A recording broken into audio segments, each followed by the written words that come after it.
राजसाहेब ठाकरे, मी कुठल्याही नेत्याची बाजू घेत नाही, पण राजसाहेब ठाकरेंची एक भूमिका आहे की महाराष्ट्रात मराठी बोललं गेलं पाहिजे, मराठी माणूस जगला पाहिजे. ही काय भूमिका आहे?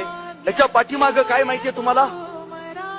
महाराजांचा ज्यावेळी जन्म झाला 1630च्या अगोदर 1625 ला या महाराष्ट्रात, या हिंद प्रांतात फक्त 4% मराठी बोलली जात होती. किती टक्के?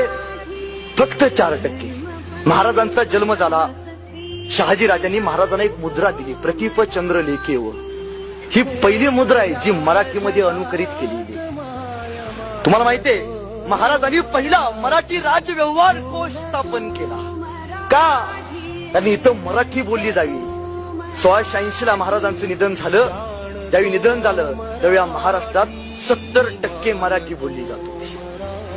4%चा आकडा 70% वरती नेण्याचं काम छत्रपती शिवाजी महाराजांनी केलंय.